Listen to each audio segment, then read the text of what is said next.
காமாட்சி உமையே, அம்மை காமாட்சி உமையே. நமஸ்காரம். காமாட்சி சங்கரா சேனல் சார்பாக போன எபிசோடில் கருட பஞ்சமி அப்படிங்கிறது எதனால் ஏற்பட்டது, அதை உலகுக்கு தெரியப்படுத்தின ரிஷியார், அதனால் ஏற்படக்கூடிய பலன்கள் என்ன அப்படிங்கிறத பற்றியெல்லாம் பார்த்தோம். இப்போ இந்த எபிசோடில் மகாபிரிவா என்ன சொல்கிறா, பகவானை அடையிறதுக்கு 2 விதமான பக்தி மார்க்கங்கள் இருக்குது அப்படின்னு சொல்கிறா. அந்த மார்க்கத்தை கடைப்பிடிக்கிறவா எப்பவும் இருக்கா அப்படின்னு சொல்லிவிட்டு அந்த மார்க்கங்கள் என்ன அப்படின்னு சொல்கிறா. அதை தான் இந்த எபிசோடில் பார்க்க போகிறோம். அதுக்கு முன்னால் நான் வழக்கமாக கேட்குற கேள்வியை கேட்குறேன். காஞ்சிபுரத்தில் உபனிஷத் பிரம்மேந்திரால் மடம் அப்படின்னு ஒரு மடம் இருக்குது. அந்த மடத்துக்கு அந்த பெயர் ஏற்பட என்ன காரணம், இதுதான் கேள்வி. இதுக்கான பதிலை எபிசோடு முடிவில் சொல்கிறேன். சரியாக இருக்கா பார்த்துங்கோ. இப்போ எபிசோடுக்குள்ளே போகலாம். மகாபரிவா என்ன சொல்கிறா, பகவானை அடையிறதுக்கு 2 விதமான வழிகள் இருக்குங்கிறா, முறைகள். அது என்னன்னு கேட்டால், பூனை குட்டி முறை, குரங்கு குட்டி முறை அப்படின்னு சொல்லிருக்கு. பூனைக்கு மர்ஜாரம் அப்படின்னு பேர், குரங்குக்கு மார்க்கடம்னு பேர், கிஷோரன்னா குட்டின்னு பேர். மார்ஜார கிஷோர நியாயம், மர்க்கட கிஷோர நியாயம் அப்படின்னு தான் பேர் இந்த முறைக்கு. எப்படின்னு கேட்டால், பூனை புலிக்கு மாமா முறைன்னு கிராமத்தில் சொல்லுவாள். புலிக்கு பதுங்கிறது, பாயறது, ஓடுறது எல்லாமே பூனை தான் கற்றுக் கொடுத்துதான். ஆனால் 2 கற்றுக் கொடுக்கல. அந்த 2 என்னன்னு கேட்டால், ஒன்று மரத்தில் ஏறுறது, இன்னொன்று செவத்தில் ஏறுறது. அது ஏன் இப்படி 2 கற்றுக் கொடுக்காமல் விட்டுதுன்னா, நாம்ளோ சின்னதாக இருக்கும், இதையும் கற்றுக் கொடுத்துட்டா நாளைக்கு ஆபத்து வந்தால் நம்ம தப்பிச்சு போக முடியாது புலிகிட்டேருந்துன்னு இது 2 கற்றுக் கொடுக்கல அப்படின்னு கிராமத்தில் ஒரு வழக்கம் உண்டு. ஆனால் பூனை என்ன பண்ணுவோன்னு கேட்டால், புலி பூனை 2மே தன்னுடைய குட்டியை அப்படியே கவ்வும். வாயினால் கவ்வி ஜாக்கிரதையாக எடுத்துன்னு போய் ஒரு இடத்துல வைக்கும். கவ்வும், அதனுடைய பல் அதுக்கு படாது, வெளியே தெரியாது, வேகமாக ஓடும், பயங்கரமாக ஓடும். அப்படி ஓடும்போது அந்த குட்டி அப்படி தூக்கின்னு ஓடும்போது குட்டி ஆடினே போகும். அதுக்கு உடம்புல எங்கேயுமே அடிபடாது, அவ்வளோ ஜாக்கிரதையாக போகும். குட்டிக்கு அடிபடாமல், தன்னுடைய பல்லும் படாமல் ஜாக்கிரதையாக எடுத்துன்னு போய் காப்பாற்றும். இதுக்கு எதுக்கு உதாரணமாக சொல்கிறேன்னா, சீஷா சாத்திரம்னு இருக்குது. அந்த சீஷா சாத்திரத்தில் வேதத்தை எப்படி உச்சரிக்கணும்னு சொல்லியிருக்கான். புலி தன்னுடைய குட்டியை எப்படி பல்படாமல் கவ்விண்டு வேகமாக போகிறதோ அந்த மாதிரி வேதத்தை நம்ம உச்சரிக்கணும் அப்படின்னு சீஷா சாஸ்திரத்தில் சொல்லிருக்கு அப்படின்னு மகாபரிவா சொல்லியிருக்கான். பூனை குட்டி போட்டுதுன்னா 3 வீடு மாறும், ஒரே இடத்துல இருக்காது. ஒரு வீட்டில் குட்டி போட்டுதுன்னா இன்னொரு வீட்டில் கொண்டு வைக்கிறோம், அப்புறம் இன்னொரு வீட்டில் கொண்டு போய் வைக்கும். ஆனால் பூனை குட்டி இருக்கு, அது சிவனேன்னு கிடக்கும். அதுக்கு எந்த லட்சியமும் கிடையாது. அது தாய் பார்த்துக்கோன்னு இருக்கும், அது எந்த கவலையும் படாது. அதனால் இந்த தாய் மட்டும் ஜாக்கிரதையை எடுத்துன்னு போய் கவியை ஒரு இடத்துல கொண்டு போய் ஜாக்கிரதையாக வைப்போம். இதுக்கு தான் மார்ஜார கிஷோர நியாயம்னு பேர். இப்படி சில பக்தர்கள் பூனைக்குட்டி மாதிரி இருப்பாளாம்.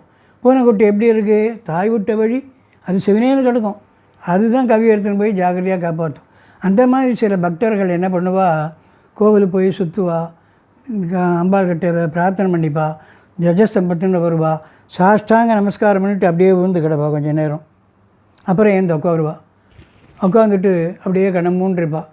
அவகிட்ட போய் உட்காந்து பேச்சு கொடுத்தா அவருக்கு நிறைய பிரச்சனைகள் இருக்கும், அதெல்லாம் சொல்லுவாள். ஆமாம், இந்த பிரச்சனைலாம் எப்படி நீங்கள் சமாளிக்க போகிறீங்கன்னு கேட்டால் போகிறோம். எனக்கு என்ன பண்ணுறது, அவள் பார்த்துப்பான், அவன் பார்த்துப்பான், அவன் தான் கதி, அவன் தான் இதுக்கெல்லாம் காரணம். அதனால் அவங்ககிட்ட விட்டுட்டேன், அவகிட்ட விட்டேன், அம்பாள்கிட்டே விட்டேன்னுவா. நான் அப்படியே இருப்பேன், அவகிட்ட விட்டுட்டு விடுவேன், அவள் பார்த்துப்பா, எனக்கு எவ்வளோ கவனையும் இல்லை, அவளே கதி அப்படின்வா. அதுதான் மார்ஜார கிஷோரம். பூனை மாதிரி அப்படியே எல்லாத்தையும் பகவான்கிட்ட ஒப்படைச்சிட்டு அவள் பாட்டுக்கு சிவனேன்னு இருப்பாள், பிரார்த்தனை பண்ணுறதோடு சரி. அதுக்கு மார்ஜார கிஷோரம்னு பேர், நியாயம். மார்ஜார கிஷோர நியாயம்னு பேர். இன்னும் சில பேர் இருக்கா. அவள் எப்படின்னு கேட்டாக்க, பகவானை சிக்கனை பிடித்தேன் அப்படிங்கிறா. சிக்கனை பிடித்தல்னுவா. மாணிக்க வாசகர் சிக்கனை பிடித்தேன்னு சொல்லிருக்கா.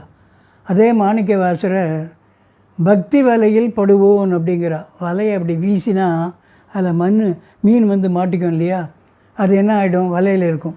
அந்த மாதிரி பகவானை பக்தி வலை போட்டு அதில் வந்து படுவோன், பக்தி வலையில் மாட்டிப்போம். அப்போ நம்ம சொல்கிறதெல்லாம் பகவான் கேட்போம். அப்படி பகவானை சிக்கனை பிடித்த ஒரு குரங்கு குட்டி மாதிரி, குரங்கு குட்டி என்ன பண்ணும், சிக்கனை பிடிச்சிப்போம் தாயாரை.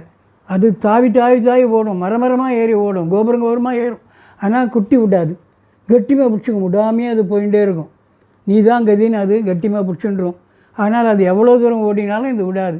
அப்படி சிக்கனை பிடிக்கிறது தான் பகவானை குரங்கு குட்டி மாதிரி பிடிச்சிக்கிறதுக்கு தான் மர்க்கடகேஸ்வர நியாயம்னு பேர். குரங்கு மாதிரி பிடிச்சிக்கிறது, விடவே மாட்டேன். அதுதான் மாணிக்க வாசகர் உதாரணமாக சொல்கிறார். அவர் சிக்கனை பிடித்தேன் அப்படிங்கிறார். அதுக்கு சுந்தரமூர்த்தி நாயனாரை உதாரணமாக சொல்லலாம். அவர் சிக்கன் தான் பிடிச்சுட்டார். அவர் விடவே இல்லை. அவர் என்ன சொல்கிறார், ஈஸ்வரனை போய் அந்த வீட்டுக்கு நான் வரேன்னு சொல்லுங்கன்னா அந்த வீட்டில் போய் சொல்லுவார், எனக்கு கொஞ்சம் தங்கம் வேணும் கொடுங்கன்னா தங்கத்தை கொண்டு வந்து வைப்பார். இங்கே வச்சா எனக்கு போகாது, எனக்கு திருவாரூர் கமலாலயம் குளத்தில் தான் நான் போய் எடுப்பேன், அங்கே வரணும் அப்படின்னா அங்கே வர வைப்பார். ஆக பக்தன் என்னென்ன சொல்கிறானோ அதெல்லாம் கேட்பார். அதாவது சிக்கன் அவன் பிடிச்சுட்டா போகிறோம், பக்தனுக்கு அப்படியே அவர் கேட்குறதெல்லாம் பண்ணி கொடுப்பார். மார்க்கண்டேயர்னு எடுத்துக்கலாம். என்ன பண்ணுறார், யமதர்மராஜா வரார், அவன் மேலே பாசக்கயிறு போடுறார், உயிரை எடுக்க போகிறார். சிக்கனை பிடிச்சுட்டார், அப்படியே லிங்கத்தை கட்டி பிடிச்சிருந்தா, நீ தான் கடி, உன்னை விட மாட்டேன், எனக்கு ஒன்றும் தெரியாது, நீயே கதி அப்படின்னு பிடிச்சிட்டு உடனே அவர் யமதர்மனை சூலாயுதத்தால் விரட்டிட்டு அப்படியே உயிரை கொடுத்துட்டார். என்றும் 16 இப்போ அவர் இருக்கார் தீர்காயுசா. அவர் உயிரோடு இருக்க முடியாது பண்ணார். காரணம் என்ன, நீ தான் கதின்னு சிக்கனை அவரை பிடிச்சிட்டா அவர் விட மாட்டார், நமக்கு அனுகிரகம் பண்ணுவார். இப்படி 2 விதமான பக்தி இருக்குது. அந்த 2 விதமான பக்தி பண்ணக்கூடியவா சொல்கிறாவா. மார்ஜார கிஷோர நியாயம், மர்க்கட கிஷோர நியாயம்னு பேர் அதுக்கு குரங்கு முறை ஒன்று, பூனை முறை ஒன்றுன்னு சொல்கிறது. இது 2மே இல்லாத என்ன மாதிரி 2 கட்டாலாம் இருக்கா இல்லையா, நம்ம கதியெல்லாம் என்ன, எங்களுக்கு மார்ஜார கிஷோரமும் தெரியாது, மர்க்கட கிஷோரமும் தெரியாது, நாங்கள் என்ன பண்ணுறோம் அப்படின்னா, புழுவாய் பிறக்கினும் புண்ணியா உன்னடி என் மனத்தை வழுவாதிருக்க வரம் தருவாய் அப்படின்னு அப்பர் சுவாமிகள் பாடுறார். அதை சொல்கிறார். அப்பர் சுவாமிகள் என்ன சொல்கிறார், நான் புழுவாக பிறந்தால் கூட உன்னுடைய மனசை உன்னுடைய பாதார விந்தங்கத்தில் நான் மறக்காமல் இருக்கும், அதுக்கு எனக்கு அருள் பண்ணால் போகிறோம், உடம்பு எதுவாக இருந்தால் என்ன அப்படிங்கிறார் அப்பர் சுவாமிகள். அதனால தான் அவரை தூக்கி சமணனாக இருந்த பல்லவராஜா என்ன பண்ணுறான், கல் கட்டி கடலில் போடுறான். நமச்சிவாயன்னு அந்த பாதத்தையே நினைக்கிறார், அப்படியே கல் முதக்கிறது. சுண்ணாம்பு கால்வாயில் போடுறா, அங்கேயே நமச்சிவாயன்னு ஒரு பாதத்தை நினைக்கிறார், அது குழுன்னு இருக்குது. யானையை விட்டு காலால் மிடற சொல்கிறார், யானை பாதத்தையே ஈஸ்வரன் பாதமாக நினச்சி நமச்சிவாயன்னு அவரை மிதிக்க வந்த யானை அந்த பாகனையே மதிக்கிறதுக்கு ஓடி போயிடுச்சு. இப்படியெல்லாம் பகவானை பிரார்த்தனை பண்ணால் அதுலேருந்து அவர் காப்பாற்றுறார். அதாவது இந்த பாதத்தை உன் பாதார விந்தத்தை நினைக்கிற புத்தியை கொடுன்னு. இதே ஆதி ஆச்சாரியரும் சொல்லிருக்காருங்கிறார். ஆதி ஆச்சாரியால் இவருக்கு முற்பட்ட காலத்தை சேர்ந்தவர். அவர் மோட்சத்தை சொல்லக்கூடியவர், ஞானத்தை சொல்லக்கூடியவர். ஆனாலும் அவர் பக்தியும் கர்மாவையும் நிறையா சொல்லியிருக்கார். அதை முதல்ல பண்ணுங்க, முதல்ல பக்தி பண்ணி கர்மாவை பண்ணிவிட்டு அப்புறம் நீங்கள் ஞானத்துக்கு மோட்சத்துக்கு போகணுன்னு சொல்லியிருக்கார்.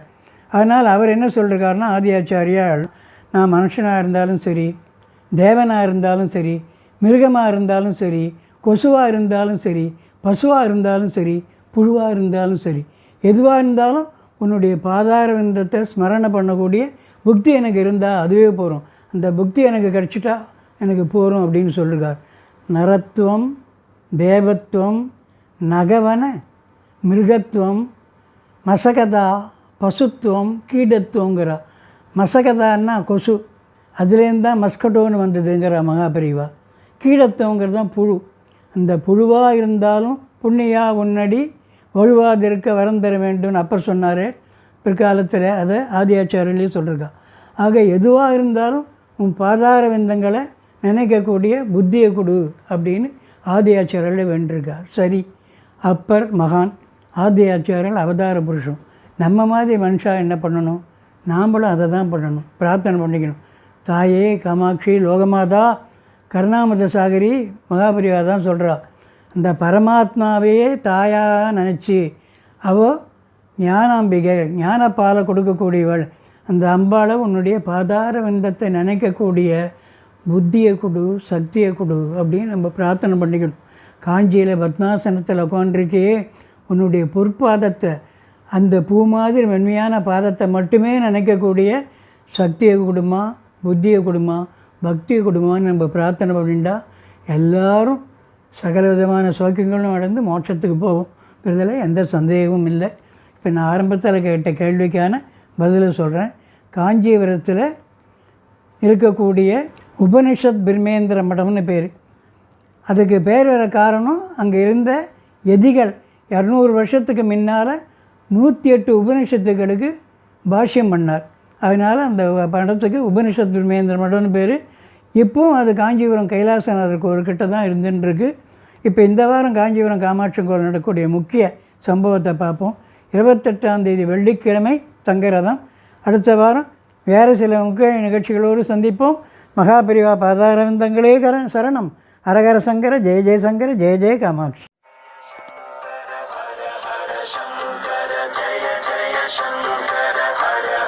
शंकर जय जय